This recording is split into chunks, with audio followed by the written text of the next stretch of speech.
Abra sua Bíblia comigo aí no livro de Atos, no capítulo 26.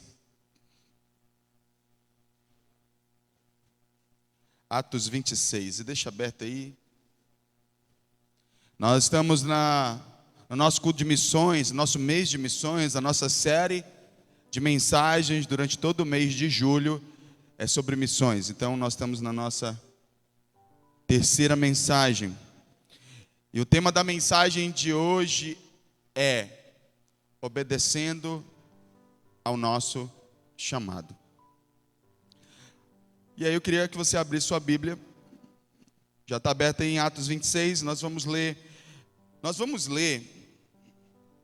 uma porção relativamente grande. Normalmente eu não leio tantos versículos, mas eu acho importante que a gente entenda todo o contexto. Então nós vamos começar aí no capítulo 1 e vamos avançar até, acho que versículo 18. Até o versículo 18. Todo mundo achou? Diz amém. Maravilha. Então vamos lá. Então Agripa disse a Paulo: você tem permissão para falar em sua defesa. A seguir, Paulo fez sinal com a mão e começou a sua defesa. Rei Agripa, considero-me feliz por poder estar hoje em tua presença para fazer a minha defesa contra todas as acusações dos judeus, e especialmente porque estás bem familiarizado com todos os costumes e controvérsias deles. Portanto, peço que me ouças pacientemente. Todos os judeus sabem como tenho vivido desde pequeno, tanto em minha terra natal como em Jerusalém. Eles me conhecem há muito tempo e podem testemunhar, se quiserem, que como fariseu vivi de acordo com a seita mais severa da nossa religião. Agora estou sendo julgado por causa da minha esperança no que Deus prometeu aos nossos antepassados. Esta é a promessa que as nossas 12 tribos esperam que se cumpra, cultuando a Deus com fervor dia e noite. É por causa dessa esperança, ó Rei, que estou sendo acusado pelos judeus. Porque os senhores acham impossível que Deus ressuscite os mortos. Eu também estava convencido de que deveria fazer todo o possível para me opor ao nome de Jesus, o Nazareno. E foi exatamente isso que fiz em Jerusalém. Com autorização dos chefes dos sacerdotes, lancei muitos santos na prisão. E quando eles eram condenados à morte, eu dava o meu voto contra eles. Muitas vezes, ia de uma sinagoga para outra, a fim de castigá-los, e tentava forçá-los a blasfemar. Em minha fúria contra eles, cheguei a ir a cidades estrangeiras para persegui-los.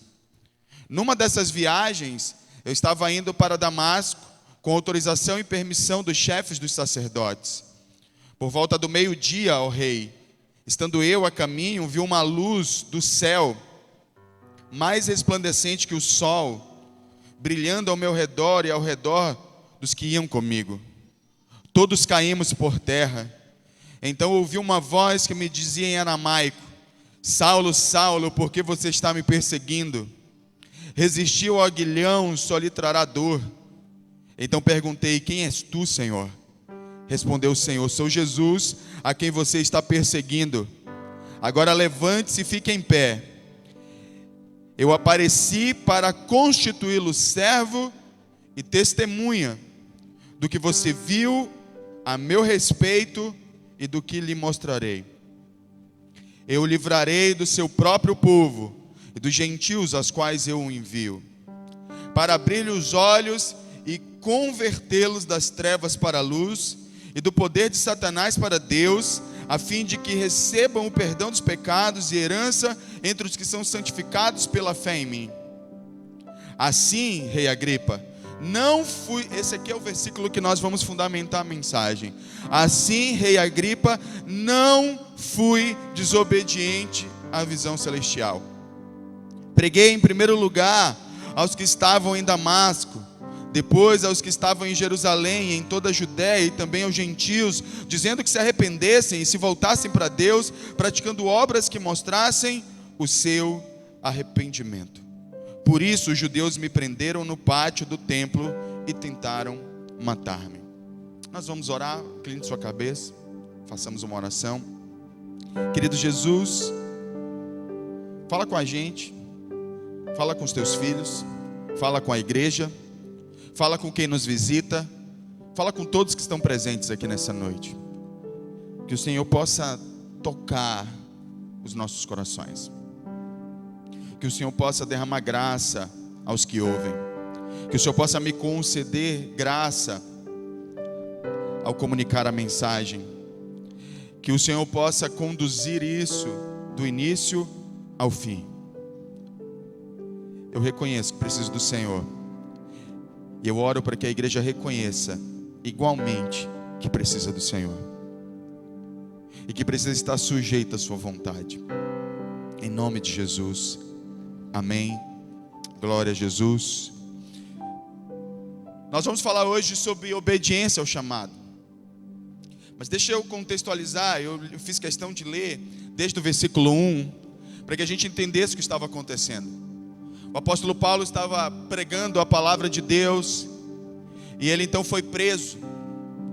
E aí ele foi levado diante do rei da época, o rei Agripa, para que ele pudesse se defender das acusações que ele estava recebendo. E aí, então Paulo pede que Agripa ouça ele pacientemente. Então Paulo começa a contar a sua história. Ele começa a contar e começa a dizer como ele era um fariseu zeloso, um religioso zeloso, ao ponto de que em determinado momento da sua vida ele consentiu e muitas vezes prendeu cristãos para a morte. Mas que esse mesmo Paulo agora, então Saulo, é o mesmo nome, só que um é grego, outro é hebraico, ele se converteu. E aí ele conta como é que se deu essa conversão. Ele estava indo com as cartas do sacerdote de autorização, estava indo prender cristãos em Damasco. Então na estrada de Damasco o Senhor aparece a ele, e o Senhor fala com ele. Ele cai do cavalo, ele fica cego. A descrição desse momento está em Atos 9, a conversão de Saulo. Ele fica cego, Deus fala com ele, ele pergunta: quem és tu? E aí o Senhor responde: eu sou Jesus a quem tu persegues. E aí, ele nesse interim, Deus fala algo com ele aqui, ele revela um detalhe dessa experiência que ele teve com Deus, aqui no capítulo 26, que fica subentendido apenas em Atos 9. Porque quando ele fica cego em Atos 9, o Senhor dá uma orientação para ele: vai para uma cidade que eu vou te mostrar, e eu vou mandar uma pessoa que também vou te mostrar. E aí essa pessoa é Ananias. Ele está cego, ele se dirige então para o lugar onde Deus havia mandado. E Deus chama Ananias e diz: Ananias, vai orar por Saulo. Ananias fica receoso, e Ananias questiona com Deus: mas Deus, esse Saulo não é aquele que mata cristãos, o Senhor quer que eu vá orar nele? E aí ele disse: vai orar nele. E aí Ananias fica um pouco resistente, e Deus diz para ele: não, vai lá que eu quero mostrar para ele o quanto importa ele sofrer pelo meu nome. A partir daí, Ananias muda de ideia, decide obedecer a Deus, e vai até Saulo, impõe as mãos sobre ele, ora por ele, ele recupera a visão, e ele é cheio do Espírito Santo. Só que Saulo revela uma coisa que está aqui no versículo, e eu quero começar a gente fazendo entender isso, que está no versículo 16, que diz assim: agora levante-se. E aí Paulo teve essa experiência, ele acaba de ser curado da sua cegueira. Ananias acaba de ser usado por Deus para trazer a visão de Paulo de volta, Saulo de volta. E aí Deus diz: agora levante-se e fique em pé. Eu apareci, ouça isso, eu apareci para constituí-lo. Na minha tradução diz servo, mas eu gosto da tradução que diz: eu apareci para constituí-lo ministro. Alguém tem essa tradução aí? Levanta a mão. Ministro. Algumas pessoas. Ministro. Eu apareci para constituí-lo ministro e testemunha do que você viu a meu respeito. Ele está fazendo referência ao encontro que ele teve com Deus. E não somente daquilo, mas de tudo aquilo, de todas as revelações que ele viria a ter após aquele primeiro momento. Atenção, O que é curioso, o que é interessante aqui a gente notar? Todos que são salvos aqui, só quem já tem Jesus como seu Senhor e Salvador e teve uma experiência com Ele, levanta a mão e dá glória a Deus aí. Aleluia. Esses são os salvos. Você que ainda não foi alcançado ou ainda não entregou a sua vida a Jesus, quero dizer que Jesus está aqui nessa noite para salvar você. Você pode abrir o seu coração e ter uma experiência com Jesus. Agora, o que eu achei interessante é que Saulo, ele está citando a experiência que ele teve com Deus, e quando ele vai falar da experiência de salvação dele, ele não diz que Deus diz para ele: apareci para te salvar. Ele disse: apareci para te constituir ministro, apareci para te constituir testemunha. Eu venho dizendo aqui nas últimas semanas que o plano principal de Deus não é nos salvar. A priori, quando alguém ouve essa afirmação, parece até herética, né? Porque afinal de contas Jesus veio buscar e salvar o que se havia perdido. E é verdade. Só que a salvação nesses termos, ela cumpre um propósito. Nós falamos isso na primeira mensagem. Que propósito é esse? Restaurar o plano original de Deus, que é manifestar a sua glória sobre a terra através de seus filhos. Esse é o plano original de Deus. Além de manter um relacionamento com os seus filhos. E Paulo, ao contar a sua experiência para o rei Agripa, ele confirma o que eu estou dizendo, porque Deus poderia ter dito, Jesus poderia ter dito logo após que ele tem uma visão de Jesus, ele fica cego, Ananias ora por ele, quando ele recupera a visão, Jesus levanta, diz para ele: levanta daí, porque agora eu te salvei. Não, levanta daí porque eu te constituí ministro, levanta daí porque eu te constituí testemunha. O plano de Deus para nós não é só nos salvar. O plano de Deus para nós é que nós cumpramos a missão que Ele nos deu, o chamado que Ele nos deu, de pregar o Evangelho. Paulo depois vai dizer ao rei Agripa: eu estou preso, estou tendo que testemunhar aqui diante do Senhor, rei, porque eu estava cumprindo com a minha missão. No versículo 19 ele diz: assim, rei Agripa, não fui desobediente à visão celestial. E é disso que eu quero falar nessa noite. Porque a gente precisa entender que chamado também é questão de obediência. É uma questão de obedecer. E por que eu quero falar disso nessa noite? Para que você entenda. É muito comum as pessoas, elas quererem se dispor ao evangelho, a cumprir sua missão, ao serviço no reino, quando elas sentem alguma coisa. Não, eu estou sentindo de Deus que eu preciso fazer alguma coisa, que eu quero ganhar alguém para Jesus porque eu estou sentindo. Paulo, ele teve uma experiência com Jesus. Observa a estrutura da vida de Paulo e o testemunho dele. Ele teve uma experiência com Jesus. Você disse que teve uma experiência com Jesus. Eu tive uma experiência com Jesus. Paulo faz o que então com a experiência que ele teve com Deus? Ele pega essa experiência e a grandiosa conversão dele, eu não sei como é que foi a sua, mas eu tenho certeza que para você ter entregue sua vida para Jesus é porque o Espírito Santo falou ao seu coração, é porque você teve uma experiência com Jesus.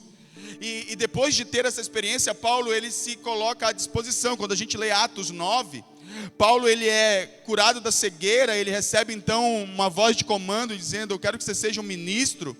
E Paulo, meses depois, já tem discípulos. O Paulo recém-convertido, por exemplo, ele mal tinha se convertido ao cristianismo e já queriam matar ele. Ele já tinha feito discípulos e já queriam matar ele. Atos 9, depois você lê lá.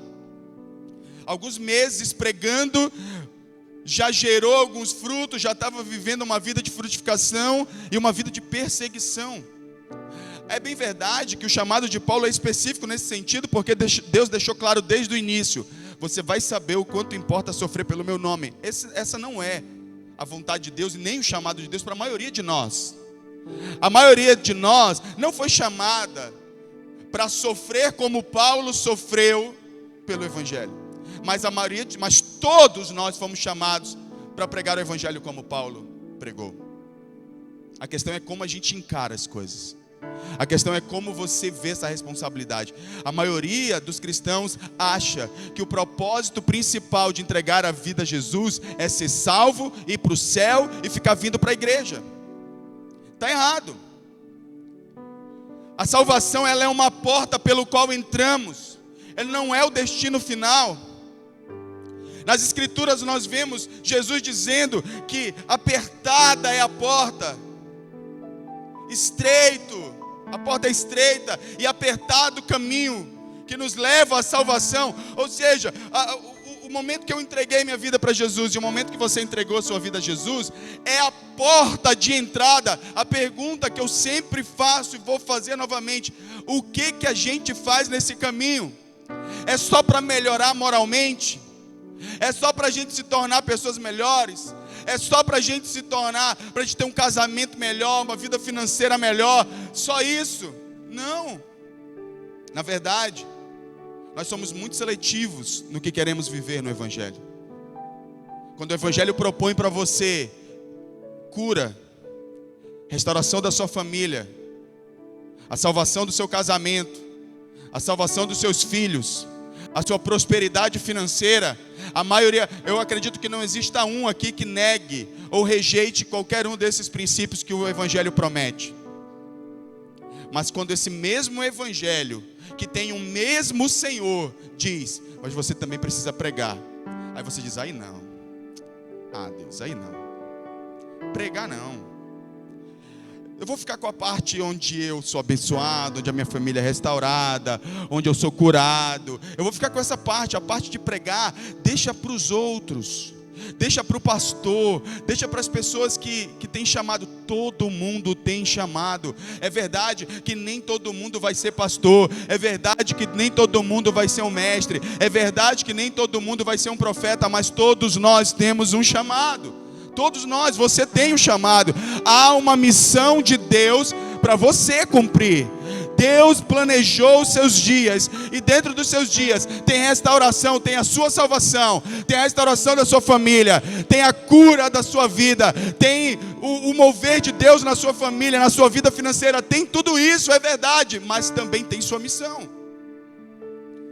Mas também tem a parte onde você, depois de ter essa experiência maravilhosa, a semelhança de Paulo, você diz: eu quero tudo, eu abraço tudo. O Senhor me alcançou para que eu abrace tudo. Para que eu não para que eu fique com uma parte do Evangelho e rejeite a outra. Quantos estão entendendo o que eu estou dizendo? Diga amém. Maravilha.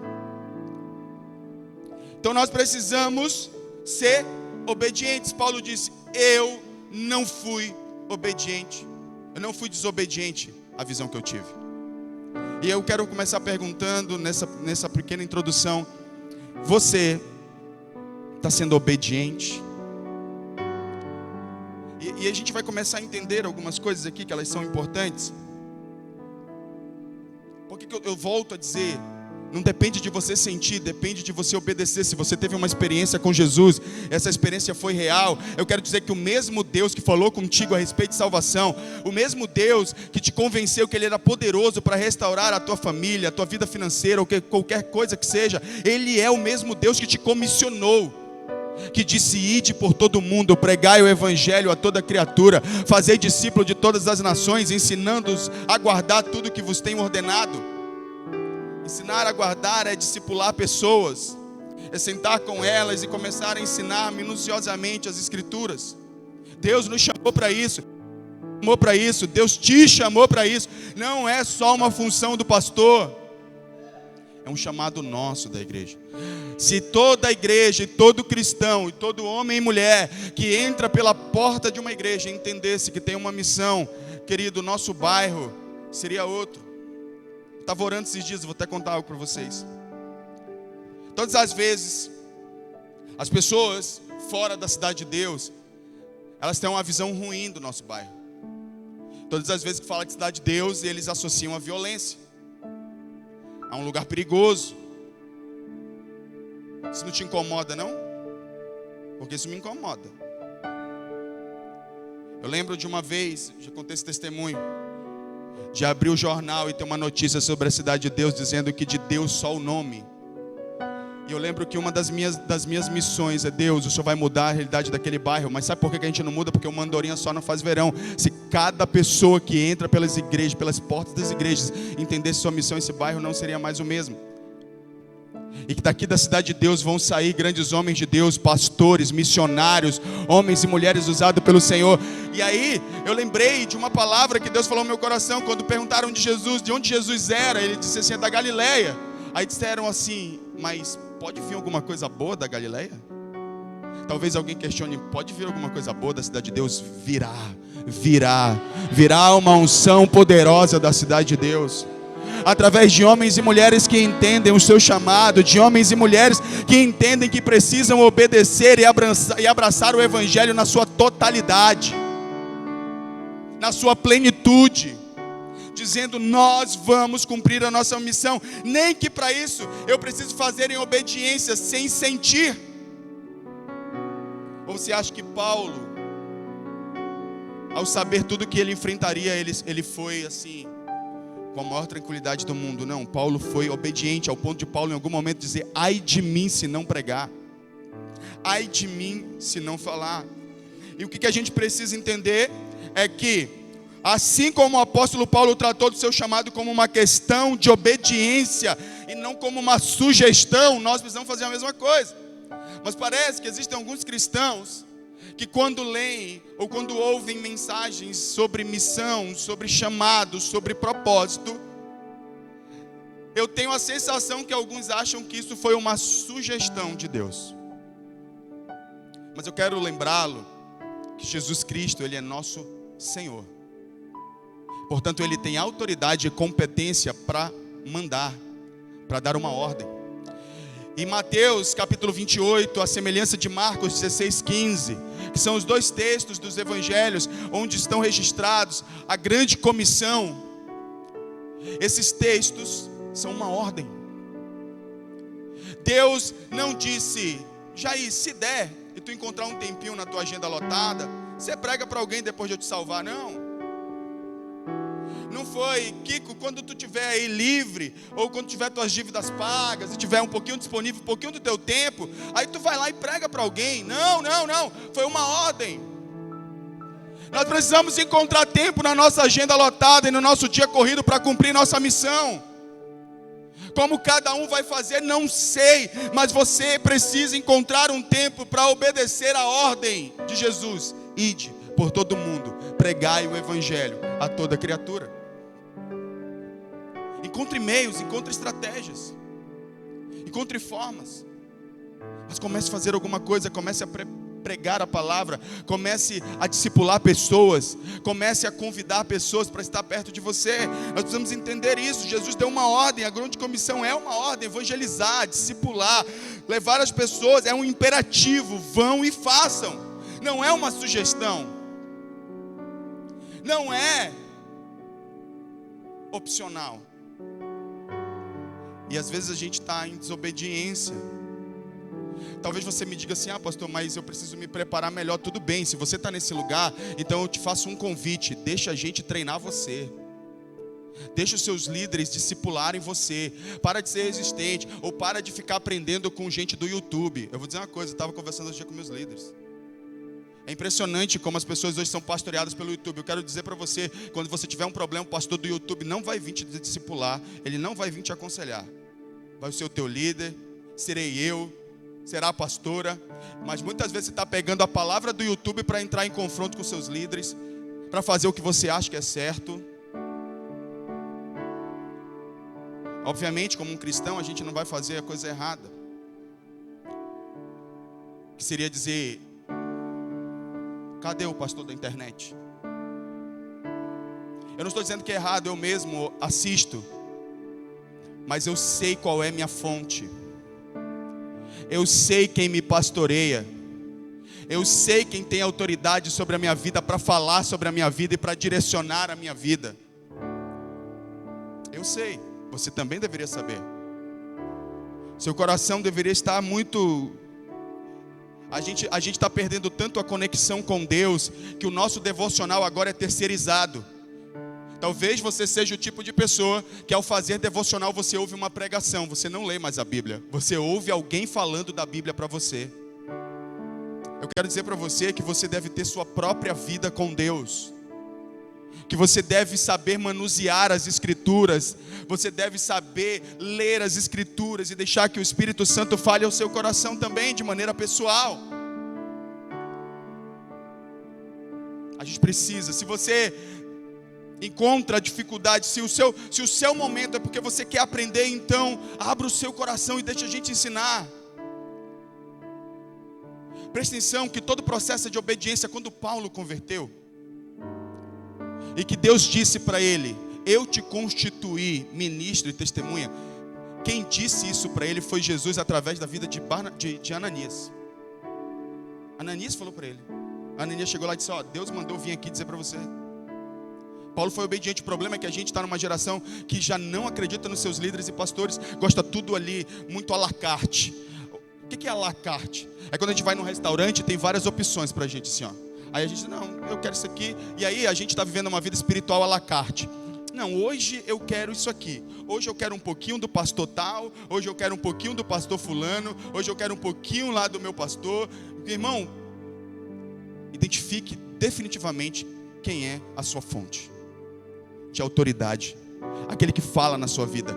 Use toda e qualquer outra fonte para se alimentar, para aprender. É legítimo, eu faço, eu mesmo tenho as minhas fontes que servem de referência para mim, mas eu sei quem fala na minha vida, eu sei quem me treinou, eu sei quem me ensinou, eu sei quem me apontou o caminho da minha identidade, do meu ministério. Você também deveria fazer. Você também deve fazer. Deve parar de ficar resistindo e abrir o seu coração. E deixa Deus usar as pessoas que Ele tem escolhido para colocar na sua vida, que Ele escolheu e colocou na sua vida. Em algum momento, queridos, a gente vai ter que dar uma resposta ao Evangelho na sua totalidade, na sua plenitude. E aí eu queria mostrar alguns textos, porque cristianismo é questão de obediência em todos os aspectos. Abra sua Bíblia comigo em Lucas, capítulo 6, versículo 46. Diz o seguinte: por que vocês me chamam Senhor, Senhor, e não fazem o que eu digo? O que Jesus está questionando é que o cristianismo autêntico, ele é acompanhado de obediência. E assim, alguns de nós vamos começar a obedecer sem que isso seja algo prazeroso, digamos assim. Mas é uma coisa que você e eu precisamos aprender, é uma coisa que eu aprendi, faz muita diferença na minha vida. Querido, a semente de uma vida com Deus e de todos os resultados que a Bíblia nos promete, não é o prazer, a semente é a obediência. Eu obedeço, depois eu sinto. Prazer, querido, é o fruto, é o resultado de obedecer. Ah, mas eu não sinto vontade de orar. Você ora para depois sentir vontade de orar. Ah, mas eu não tenho vontade de ler a Bíblia. Você lê a Bíblia, depois a vontade vem. À medida que você vai tendo experiências e revelações de Deus sobre a sua vida, então o seu interior vai sendo transformado. Mas primeiro você faz. Se creres, verás a glória de Deus. Observa a ordem das coisas. Eu primeiro creio. E aí, uma coisa que é importante entender sobre fé é que a fé, ela nunca vem desacompanhada da obediência. Todas as vezes você vê na Bíblia fé, você vai ver ela acompanhada de obediência. Romanos 1:5, abre comigo.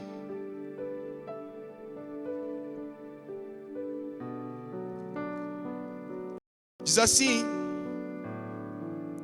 por meio dele, por causa do seu nome, recebemos graça e apostolado para chamar dentre todas as nações um povo para a obediência que vem pela fé.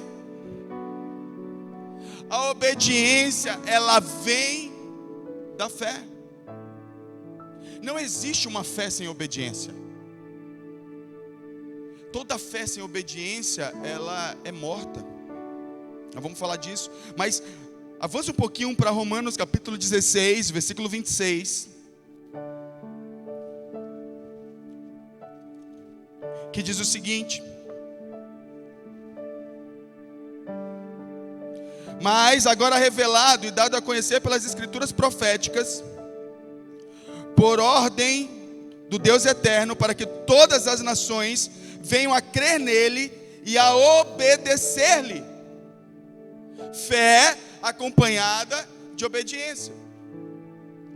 Querido, nós precisamos começar a atender ao nosso chamado, ao chamado de Deus. Tem uma frase que as pessoas costumam dizer no dia a dia, é lógico, entendo isso aqui é uma brincadeira, mas as pessoas, quantas vezes você diz assim: eu vou fazer hoje tal coisa na força do ódio? Quem já falou isso? Trabalhar na força do ódio. Pois eu vou dizer, faça as coisas na força da obediência. Tem coisa que vai ser na força da obediência, querido. A questão é, Deus está falando ao teu coração. Há quanto tempo Deus vem falando ao teu coração e você vem negando, resistindo, desobedecendo? Diferente de Paulo, que disse: eu não fui desobediente à visão que Deus me deu, ao chamado que Ele me deu. Mas a pergunta para nós é: e nós? E você? E querido, eu vou poder falar por mim, eu estou aqui pregando o Evangelho. Eu tinha basicamente 22 anos de idade quando eu decidi eu entreguei minha vida para Jesus, 17 para 18 anos. Com 22 anos eu comecei a fazer seminário. Com 30 anos eu fui consagrado pastor. Tudo muito jovem. Porque eu tinha muita certeza da experiência que eu tive com Jesus. E a semelhança do apóstolo, eu não queria perder tempo fazendo qualquer outra coisa que não sendo testemunha, ministro de Deus. Ok, você diz: mas pastor, eu não fui chamado para ser pastor. Ok, querido, você foi chamado para quê então? Faz o que Deus te chamou para fazer. Deus me chamou para evangelizar na internet. Então faz isso, irmão. Faz isso. Pega lá tuas redes sociais, ao invés de ficar compartilhando qualquer bobagem ou coisa inútil, pega a tua rede social e fala de Jesus para as pessoas que você conhece lá. Transforma as tuas redes sociais no teu campo missionário. Que o teu assunto seja Jesus. Melhor do que mostrar o que você almoçou hoje, ou a churrascaria que você visitou. Eu estou dizendo que é errado fazer essas coisas, mas o errado é só fazer essas coisas. Só fazer isso, gente. Não foi para isso que Deus nos chamou. Gasta algum tempo testemunhando de Jesus. Agora, tem uma pergunta que ela é relevante para a gente aqui. Será que a sua falta de disposição em testemunhar de Jesus é porque você não tem o que testemunhar? Aí, eu vou colocar nesses termos, o buraco é um pouco mais embaixo. No sentido de dizer, talvez o seu problema seja uma falta de experiência real com Jesus. Porque quem teve uma experiência com Jesus, cara, não consegue ficar calado. Não consegue não testemunhar. Por isso que Paulo disse: ai de mim, se não pregar. Por fim, nessa parte de que, o que eu estou falando agora, vou situar você. Toda fé verdadeira, ela vem acompanhada de obediência. Eu estou dizendo para você começar a fazer alguma coisa para Deus, nem que seja por obediência. Deus fala ao teu coração e você diz assim: ai Deus, mas eu não quero fazer isso não. Ai, mas eu nem gosto disso, Senhor. Ai, mas eu tenho medo, Senhor. Mas Senhor, o que é que vão pensar de mim, Senhor? Moisés esteve nesse lugar e Deus respondeu enfaticamente para ele: não estou te mandando. Porque a questão do chamado é uma questão de ordem. Ordem. Você está obedecendo a ordem. Eu não estou falando da ordem que sai de mim para você, ou do seu líder para você. Eu estou falando daquela ordem que você já recebeu no seu interior do próprio Deus. Eu não estou dizendo que as ordens que muitas vezes as direções que saem da nossa vida, da sua liderança, não são importantes. Mas nesta mensagem em específico agora, neste momento, eu estou falando daquela ordem, daquela voz que falou ao teu coração, que falou de maneira íntima a você e disse: eu te chamei para algo, e você continua a resistir ao chamado de Deus. E você continua fugindo, se esquivando, negando, fingindo que não é com você. Já era para você estar discipulando pessoas. Já era para você estar abençoando pessoas. Mas você continua fazendo outras coisas da sua vida, menos aquilo que Deus te mandou fazer. Você continua investindo o máximo de tempo que você pode para ganhar dinheiro, mas não separa um minuto sequer para falar de Jesus para ninguém. A minha pergunta é, se em algum momento da nossa história a gente não vai ter que chegar diante de Deus e prestar conta dessa desobediência. Vamos. Aí eu pergunto, não te assusta? Eu fico assustado. A gente vai ter que dar uma resposta. Tiago capítulo 2, versículo 26. Esse texto nunca ficou tão claro para mim assim, como hoje, especificamente. Diz assim: assim como o corpo sem espírito está morto, também a fé sem obras é morta. Em outras palavras, a fé sem uma disposição real. A palavra obras nesse sentido é tudo aquilo que pode ser construído, feito. Eu vou até ler para você. Eu peguei o significado da palavra obras no original, e eu quero ler para você, porque é muito interessante. Obra significa serviço, aquilo com que alguém está ocupado. Presta atenção, olha como isso aqui é maravilhoso. A fé, sem estar ocupado com aquilo que a fé promove, é morta. Ah não, eu amo Jesus, eu canto as canções, eu dou glória a Deus, mas a maior parte do tempo você não está ocupado com as coisas de Deus. Na maior parte do tempo você não está compartilhando das coisas de Deus. Então, o que o Tiago está dizendo? Essa fé, ela é morta. O que mais? Aquilo que alguém se compromete a fazer. Vamos pegar e vamos substituir a palavra obras pelo seu significado no original. Então seria assim, ó: a fé sem a disposição de se comprometer com aquilo que Deus disse é morta. Se você diz que crê, mas a sua disposição em se comprometer com o que Ele manda é morto, não tem vida, não é real. Olha outro significado: qualquer coisa efetuada pelas mãos, serviço, trabalho, seja da indústria ou na mente.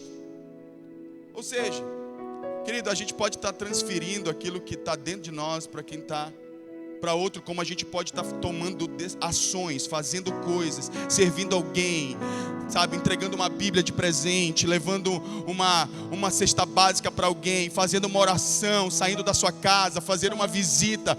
Isso é obra.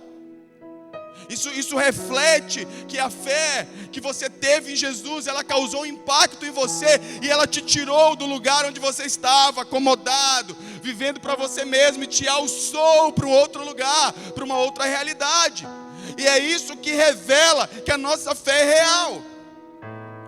E a última coisa que obra significa: ato, ação, algo feito. A ideia de trabalhar é enfatizada em oposição àquilo que é menos que trabalho.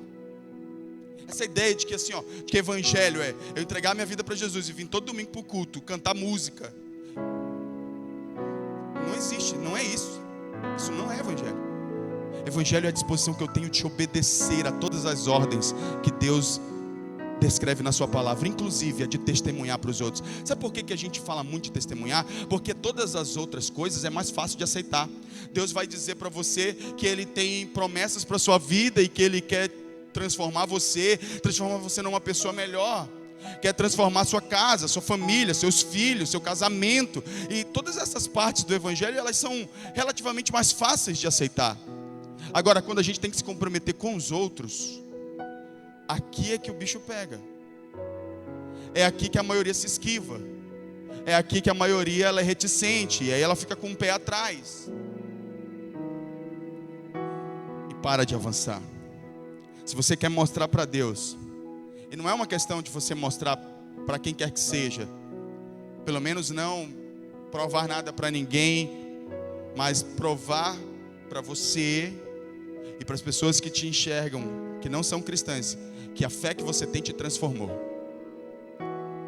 que a fé que você tem fez de você uma nova pessoa, uma pessoa disposta a superar suas próprias limitações por uma fé sobrenatural, que você nem sabe de onde vem, qual é a raiz, no sentido de, se você não sabe a origem, porque a Bíblia diz que crescimento é como um agricultor que planta uma semente e não sabe como cresce, só acredita que cresce, ele só sabe que cresce. E a nossa fé, ela tem que ser assim, a gente vai dar passos onde não vai ter chão, mas a gente vai dar, e Deus vai sustentar a gente vai fazer coisas que a gente julga não ter condições de fazer, mas a gente vai fazer isso em nome do Senhor. Quando alguém questionou Jesus, mas eu vou colocar vocês diante de reis, Jesus disse, mas quando vocês chegarem lá, não se preocupem com o que vocês vão dizer, porque lhes será dada a palavra. Qual é o nosso papel então? Se dispor, estar disponível e dizer: eu vou, Senhor, eu vou. E isso, querido, para que isso aconteça, é só preciso obedecer. É só preciso que o nosso coração esteja aberto e a gente deixe que Deus fale o nosso coração. Trabalhar para Deus é uma ordem que Ele espera que os seus discípulos cumpram. Atos capítulo 5, versículo 27, abre comigo.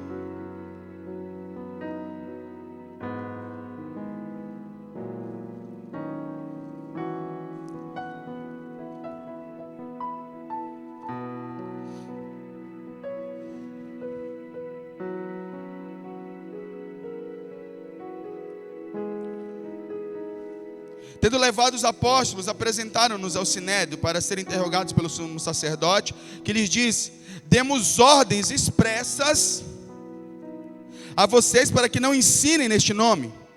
Todavia vocês encheram Jerusalém com sua doutrina e nos querem tornar culpados do sangue desse homem. Pedro e os outros apóstolos responderam: é preciso obedecer antes a Deus do que aos homens. Eles receberam ordens das autoridades da época para que não pregassem, mas eles dizem assim: olha, eu quero dizer para você que existe uma ordem que é superior à ordem de vocês, e a ordem que eu tenho do meu Senhor é: pregue.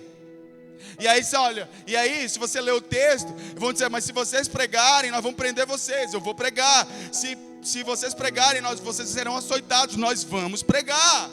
Não importava qual a condição que tentassem impor a eles, eles continuariam pregando. Por quê? Porque eles entendiam que havia uma ordem de Deus. Nós não encaramos mais Deus como aquele que tem autoridade sobre as nossas vidas.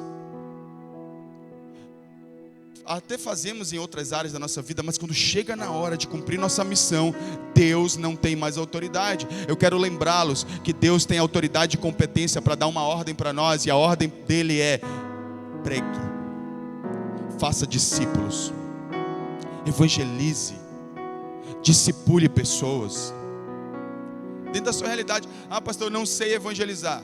Outro dia eu estava ouvindo uma irmã testemunhar. Sabe como é que ela evangeliza? Ela faz chás, ela faz uns eventinhos na casa dela assim, interessante, e aí convida, aí vão umas convidadas lá, de mulheres, e ela falou uma coisa assim: eu não sou de evangelizar na rua, porque eu não sei evangelizar na rua. Então qual é a minha estratégia para evangelizar? Eu faço um chá de mulheres, eu trago as mulheres para cá, e aqui eu falo de Jesus para elas. As meninas que estão ali, elas sabem do que eu estou falando, né? Não é verdade? É a maneira dela evangelizar, e está dando fruto, está dando certo. Qual é a sua? Você tem pelo menos uma? Você não sabe e vai ficar por isso? Peça de Deus uma forma, uma estratégia, um meio, mas faça alguma coisa. Ah, eu toco. Aí, ó, irmão, estou fazendo a obra aqui, ó. Irmão Daniel. Os irmãos estavam tocando aqui também. À medida que alguém sobe aqui, está pregando sua vida. Acima de tudo, passa a ser uma referência. Tem que começar a mostrar que sua vida, que Jesus é maravilhoso, começar a testemunhar dele. Como é que você faz a obra, meu irmão? Quais são as ações da sua vida que podem demonstrar que Jesus transformou você, que levam você a fazer a vontade de Deus? Tem uma ordem de Deus. para que eu e você façamos discípulos, para que eu e você evangelizemos as pessoas. Você não pode passar a sua vida toda negando esse fato, fugindo dele. Você precisa aceitar o fato de que Deus quer usar você. E você precisa abrir o seu coração hoje. Mateus capítulo 21. Essa história é muito boa. É uma parábola que Jesus contou. A partir do versículo 28.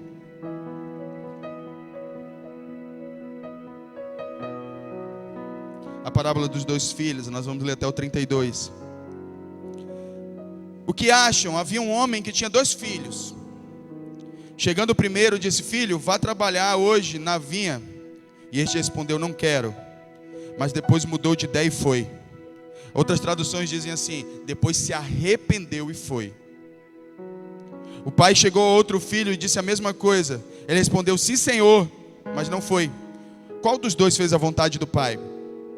O primeiro, responderam eles. Jesus lhes disse: digo a verdade, os publicanos e as prostitutas estão entrando antes de vocês no reino de Deus.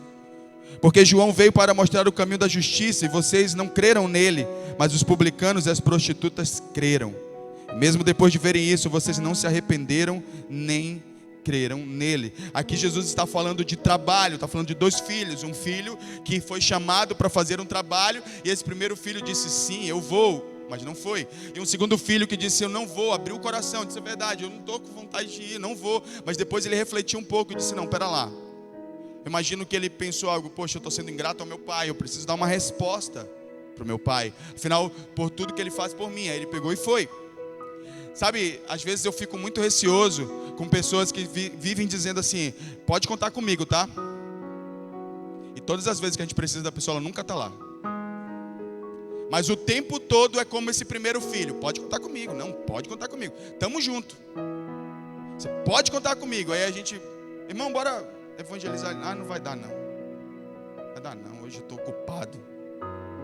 Aí tem o outro, que às vezes a gente faz um convite desse, e ele abre o coração e diz assim: cara, eu não gosto muito de evangelizar, não sei para onde ir, não sei se eu vou. Mas no dia aí Deus trata com ele, porque ele foi sincero, abriu o coração, falou a verdade. Deus vai lá e trata com ele. Ele se arrepende. Percebe que o arrependimento, ele vai produzir em nós uma resposta de obediência. Todo arrependido obedece. E aí de repente ele estava ali refletindo, ele se arrependeu de ter dito aquilo, disse: não, eu vou. Foi. A questão é: quem somos nós? É o tempo todo pode contar comigo, mas nunca está lá. A gente está junto. Quem é você? O reino de Deus está precisando de filhos. E aqui tem uma lição também interessante, porque é bem comum que os pais dessa geração, eles poupem seus filhos de trabalho, super protetores, e não colocam seus filhos para trabalhar, para fazer nenhum tipo de atividade, nem doméstica, nem nada. Aí a gente transfere isso para o reino de Deus e começa a pensar: bom, se eu sou filho, né, então eu não preciso trabalhar. Jesus era alguém que dava muito valor ao trabalho. E nós precisamos começar a arregaçar nossas mangas e começar a trabalhar para Deus, e começar a fazer alguma coisa para o Senhor, se disponibilizar. Tem tanta coisa, tanto dentro da igreja quanto fora da igreja. O serviço não se restringe dentro da igreja. Tem tanta gente para ser alcançada. Tem tantas casas que nós podemos entrar com a mensagem do Evangelho, mas a gente está muito ocupado, ou a gente está muito ocioso, quando não é uma coisa é outra. Mas nós precisamos começar a dar uma resposta, porque um filho obediente. Tem gente, querido, que só tem aparência de obediência, está o tempo todo dizendo: não, pode contar comigo, não, nós vamos fazer, nós vamos isso, nós vamos aquilo outro. Tem aparência de obediência, mas quando precisa, nunca está lá. Que a gente tenha muito mais do que aparência de obediência, nós sejamos obedientes, de verdade. O nosso coração esteja aberto para a gente obedecer a Jesus. A gente não pode ter só um discurso de obediência. Nós precisamos começar a agir. E se trabalhar para Deus é uma ação de obediência, não trabalhar é desobediência. Não fazer nada para Deus é desobediência. Há uma palavra, há um comando, há uma ordem. A pergunta é: o que você está fazendo? E ainda existem aquelas pessoas que, a semelhança de Saul, querem fazer as coisas do seu jeito. Você abre lá em 1 Samuel 15, não vou ler o texto, para a gente encerrar agora. O pessoal do louvor pode subir. 1 Samuel 15, Deus disse: olha, vou parafrasear e vou resumir. Quero emitir um juízo sobre os amalequitas, e você será a minha mão, o meio pelo qual eu vou exercer esse juízo. Você não vai poupar ninguém, nem animal, ninguém. Saul vai, aí ele poupa o rei, e ele poupa o melhor do gado, dos bens. Aí quando Samuel vai confrontar ele ainda diz assim, com a maior... E tem gente que é assim, tá? Tem gente que jura que está obedecendo. Fez a coisa do seu jeito, mas jura que está obedecendo. Quando Samuel chegou, Saul disse assim: fiz tudo que Deus me mandou. Aí Samuel olha assim: mas e que barulho de balido de ovelha que eu estou ouvindo, de gado que eu estou ouvindo? Aí diz: não, isso aí é porque Deus me disse para acabar com tudo, mas eu tenho uma ideia melhor do que a de Deus. A minha ideia é: vou trazer as coisas e sacrificar para Deus. Aí Samuel olha assim e diz: esse cara é doido. Porque tem gente que é assim, acha que pode fazer melhor que Deus. Se Deus disse, faz assim, ele acha que ele pode dar uma aperfeiçoada na ideia de Deus. Isso só pode ser síndrome de Deus do Deus, né? Porque não é possível. Como é que alguém tem a ousadia de querer aperfeiçoar a ideia de Deus? Eu não consigo entender um negócio desse. Por incrível que pareça, a gente faz isso com mais frequência do que a gente gostaria de admitir. Deus está sempre falando: eu te escolhi. Aí você diz: não, Senhor, eu não. Eu não, só escolhi o outro, que ele é melhor do que eu. Olha como ele fala melhor. Olha como ele é mais inteligente que eu. Não, cara, Deus escolheu você. Para com essa ideia de ficar querendo dar jeito para aquilo que Deus falou, de querer consertar o que Deus está dizendo, porque Deus sabe o que está falando. Ele escolheu você. É você mesmo. Mas é desse jeitinho mesmo. Mas olha como é que eu sou. É desse jeito, meu irmão. Para de dar desculpa. Deus sabe o que está fazendo. 99% de obediência é desobediência. Saul fez parte das coisas que Deus mandou. Não, fiz tudo, acabei com tudo. Só não acabei com o gado, com as ovelhas, com os bens. Mas o resto eu fiz tudo. Aí, o fechamento da história é Samuel dizendo para Saul, perguntando dele: Deus tem mais prazer em que se obedeça a sua palavra ou que lhe ofereça sacrifício? O obedecer é melhor do que o sacrificar. Querido, significa dizer que Deus ele vai transformar pessoas, não é pelo nosso culto, pelo culto que a gente entrega, mas pela obediência que a gente está disposto a dar. Você pode vir para cá cultuar a Deus. Não, eu não vou obedecer a Deus. Ele me deu uma missão, Ele me deu um chamado. Eu não vou obedecer, mas eu vou para o culto. Mas eu vou cultuar a Deus. A pergunta de Samuel para nós é muito relevante. O Senhor quer mais o teu culto ou a tua obediência? Que adianta um culto sem obediência? Para quê? Me diz aí. Para que um culto sem obediência? Para que um culto se meu coração não está disposto a submeter à vontade de Deus plenamente? Dizer: Deus, é isso que o Senhor quer de mim? Então é isso que eu vou fazer. E tudo bem, volto para o começo, tá? Se você está naquele momento, você diz assim: pastor, eu ainda estou aprendendo. Ok, mas aprenda, se submeta, entenda que em algum momento da sua história, Deus te chamou para você cumprir uma missão, e você vai ter que fazer isso. Mas você que já tem um chamado e está correndo há um tempo, desobedecendo a Deus, você precisa se arrepender hoje. Você precisa se arrepender e dizer: Deus, me perdoa, eu estou fugindo, eu estou negando, eu estou desobedecendo, Senhor. Eu quero concluir com uma frase de um pregador que ele disse assim: avivamento é a volta à obediência. Porque o que é um avivamento? Nada mais é do que a gente que está no pecado, deixar o pecado e voltar a obedecer a Deus. A gente que estava vivendo uma vida dissoluta, a gente volta a obedecer a Deus. A gente está vindo à igreja e passa a obedecer a Deus no que diz respeito ao nosso chamado, a nossa missão. Deus tem uma missão para você. Deus tem uma missão para você, meu irmão. Deus tem uma missão para você, minha irmã. E a grande maioria aqui já sabe disso. A grande maioria era para nós estarmos vivendo um novo momento. Era para a gente estar com células em todas as ruas desse bairro. Mas porque muita gente insiste em desobedecer a Deus no seu chamado, nós paralisamos, estagnamos. Você precisa voltar a fazer alguma coisa. E para de ficar olhando só para os serviços que são feitos aqui dentro. Tem muita gente para ganhar lá fora. Tem muito serviço lá fora. Tem muita gente para orar, enfermo para impor as mãos para que ele seja curado, famílias para receber aconselhamento para que o casamento não seja destruído. Qual é a tua história? Tua história pode ser essa, não é verdade? Tua história é: meu casamento estava falido e olha o que Deus fez. Então pega a tua história e vai entrando nas casas onde também tem família falindo. Fui curado, então vai lá e ora pelos enfermos. Você sabe o Deus que cura, você conhece o Deus que cura. Vai lá e ora pelos enfermos, mas faz alguma coisa. Sai daí desse lugar de acomodação. E dê uma resposta a Deus. Dê uma resposta a Deus nessa noite. Vamos ficar de pé, em nome de Jesus.